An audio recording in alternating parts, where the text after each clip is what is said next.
Here today with my colleague Serena. We are hanging out in person here in the East Bay. We both dropped off kids for college the last couple weeks and decided to celebrate and enjoy some time together. And one of the things that we were just talking about that we wanted to share with all of you is this question of how do we identify those hidden skills or hidden qualities in someone that may not be obvious from their resume when we're doing recruiting.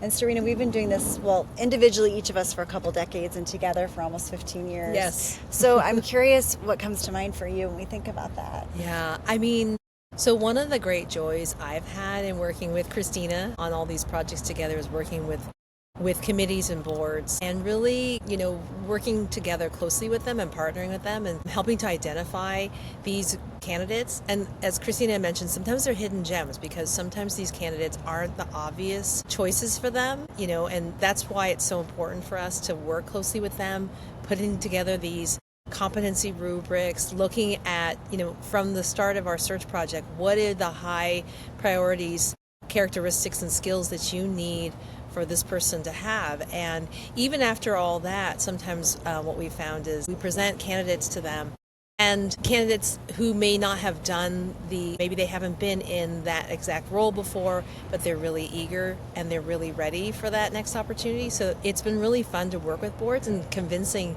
them, like, look, this person is ready. This candidate is ready for the next step. They're eager, they're hungry. And so we've actually had quite a bit of success in placing candidates like this in executive director roles and CEO roles of these organizations that we worked with. And so that's been one of my great joys of this work. So Christina, I know you've done a lot of the similar type of work as well.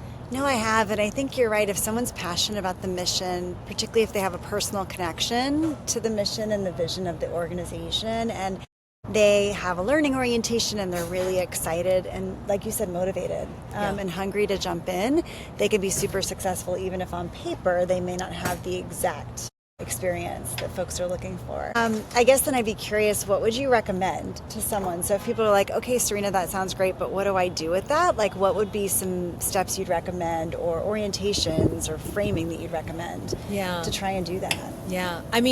Again, it's kind of going back to those competency rubrics that I talked about, the scorecards that we put together, going back and sharing those with the committees that we work with and hiring managers and saying, look, this person, they have the transferable skills. It may not be very obvious on paper, but, that's why we have these scorecards. That's why we have a vetting process.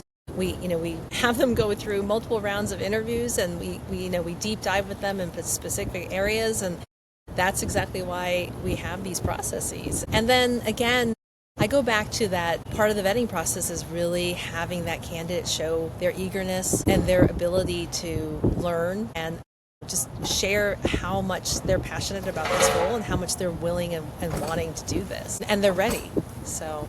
Yeah. Well, and I think that's what keeps us going. It's funny. I always say recruiting is one of those things. You either do it for a couple of years or you do it forever. And we're in the forever camp, as I think our whole team is. And that's what keeps us going. Yeah. Is finding these amazing, talented, mission-driven people and connecting them with really amazing organizations. Yeah. And I would just end with saying that one of the greatest satisfaction and joys for me is when I have board members come back to me and tell me, oh my gosh, I didn't think that this person, wasn't sure about them, but they've been in the role for, 5-6 months, whatever, and they're knocking it out of the park. They are amazing. And thank you so much for convincing me that although I was a little unsure whether they were ready, but they're more than ready for that role.